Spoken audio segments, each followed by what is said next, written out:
స్థూల రాష్ట్ర దేశీయోత్పత్తి ఎక్కువ రాష్ట్రాలు అంటే గ్రాస్ స్టేటు డొమెస్టిక్ ప్రోడక్ట్ అంటాం, దీన్ని జిఎస్డిపి అంటాం. జిఎస్డిపి అంటే గ్రాస్ స్టేట్ డొమెస్టిక్ ప్రోడక్ట్ అంటే ఒక సంవత్సర కాలంలో ఒక రాష్ట్రంలో ఉత్పత్తి అయిన వస్తు సేవల సముదాయాన్ని జిఎస్డిపి అంటామండి. అంటే జిఎస్డిపి అనేది రాష్ట్రానికి సంబంధించింది, జీడిపి అనేది దేశానికి సంబంధించింది. ఈ జిఎస్డిపి ఎక్కువ రాష్ట్రాల్లో ఫస్ట్ మహారాష్ట్ర ఉంది.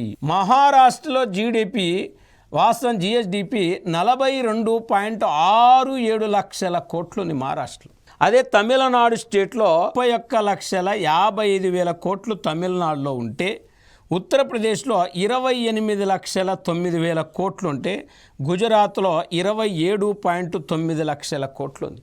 అంటే జిఎస్డిపి ఎక్కువ రాష్ట్రాలు మహారాష్ట్ర, తమిళనాడు, ఉత్తరప్రదేశ్ అండ్ గుజరాత్. ఏముంది అంటే వాస్తవానికి జిఎస్డిపి అనేది ఎక్కువగా ఉంది.